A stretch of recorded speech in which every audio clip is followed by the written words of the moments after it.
ඔයාටන් තාම ඉංග්‍රිසි භාෂාවේ සරලවාකයක් නිර්මාණය කරගන්න බැරිද? එහෙනම් මේ වීඩියෝ ඔයාට Hi, I am Luxury. Welcome to English with Luxury. අද අපේ writing tip of the day එක තමයි ඉංග්‍රීසි භාෂාවේ සරල වාක්‍යයක් නිර්මාණය කිරීම. ඉංග්‍රීසි භාෂාවේ සරල වාක්‍යයක් නිර්මාණය කිරීමේදී භාවිතා කරන සරලම ආකෘතිය තමයි SVO theory නැත්නම් SVO ක්‍රමය. බලන්න S කියන subject කර්තෘ පදය, V verb කියන්නේ ක්‍රියාපදය, O object කියන්නේ කර්මපදය. මේ පිළිවෙල තමයි අපි ඉංග්‍රීසි භාෂාවේ වාක්‍යයක් නිර්මාණය කරන්න ඕනි.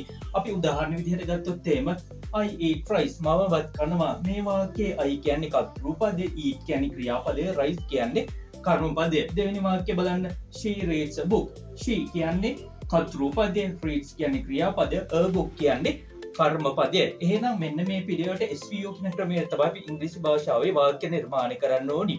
ඔබ එහෙනම් සිංහල භාෂාවේදී සිංහල විදිහට වාක්‍යයක් හදලා ඒ විදිහටම මෙන්න මේ විදිහට පරිවර්තනය කරොත් I rice eat කියලා සිංහල භාෂාවේ වාක්‍යයක් ඉංග්‍රීසි පරිවර්තනය කරොත් ඒ විදිහටම ඒ වැරදි වාක්‍යයක් බවට පත් වෙනවා. ඉංග්‍රීසි භාෂාවේ වාක්‍යයක් හදද්දී ඔබ මෙන්න මේ SVO කියන පිළිවෙල මේ ක්‍රමය අනුගමනය කරන්න ඕනි.